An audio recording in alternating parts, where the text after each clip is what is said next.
இன்னும் சில பேர் இருக்காங்க, அடுத்தவங்க கஷ்டப்படுறத பார்த்தா நம்ம சந்தோஷப்படலாம் அப்படி. அதுக்கு எக்ஸாம்பிளுக்கு ஒரு வீடியோ இருக்குது பாருங்கள். இது என் வீட்டு பின்னாடி உள்ள இடம்தான். இது அடுத்தவங்க இடம்தான், அவங்க இடம்தான். ஆக்சுவலாக அவங்க வந்து வேஸ்ட்டை கொட்டுவாங்க, தீயெல்லாம் போட்டு பெருசாக எரிப்பாங்க, அப்படின்னா டிஸ்டர்ப் பண்ணுவாங்க.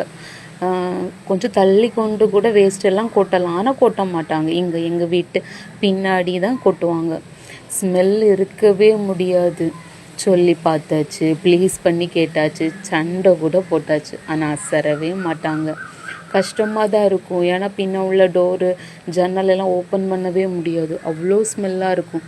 சொல்லி கூட பார்த்தாச்சு, கேட்கவே மாட்டாங்க. அப்புறம் ட்ரெஸ் எதுனா இப்போ அசையில் காய போட்டது அந்த சைடு விழுந்தால் கூட கொடுக்க மாட்டாங்க. நம்ம கேட்டால் கூட தர மாட்டாங்க. நம்ம முன்னாடியே தீயில எரிப்பாங்க, இல்லைன்னா வேஸ்ட்டு அந்த குப்பை வண்டியிலே தூக்கி போட்டுருவாங்க. நம்மளால் எதுவும் பண்ண முடியாது, ஏன்னா அவங்க இடம். எவ்வளோ சொன்னாலும் கேட்கவே மாட்டாங்க. அங்கேருந்து வருவாங்க, அவங்க வீட்டிலேருந்து அவ்வளோ தூரம் வந்து இங்கே வந்து கொட்டிட்டு போவாங்க. கஷ்டமாக இருக்கும், ஆனால் ஒன்றும் பண்ண முடியாது, ஏன்னா அவங்க இடம். அவங்க இடத்துல அவங்க கொட்டுறாங்க, அதுக்கு நம்மளால் ஒன்றும் பண்ண முடியாது.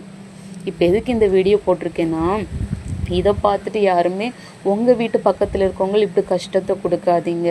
ஏன்னா அந்த வீட்லேயும் சின்ன பிள்ளைங்க இருப்பாங்க, வயசானவங்க இருப்பாங்க, அவங்களும் கஷ்டமாக இருக்கும். அதனால் இது மற்றவங்களுக்காக தான். நீங்கள் யாராவது உங்கள் வீட்டு பக்கத்தில் இருக்கவங்களுக்கு இப்படி கஷ்டம் கொடுக்கணும்னு நினைக்காதீங்க. ஏன்னா எல்லாருமே பாவம்தான். இப்போ இடம் இல்லைன்னா கூட பரவாயில்ல, அவ்வளோ இடம் இருக்குது. ஆனாலுமே இல்லை, அவங்க கஷ்டப்பட்டால் நமக்கு ஜாலியாக இருக்கும் அப்படின்னு நினச்சி பண்ணுறாங்க. அதனால் மற்றவங்க யாரும் பண்ணாதீங்க. வேற சொல்கிறதுக்கு எதுவும் இல்லை, அவ்வளோதான். இங்கு பிறர் சிந்தும் கண்ணீர் மலையில் குளிர் காய வேண்டும் என்று நினைக்கின்றவன் நரகனாகிறான். நான் பிற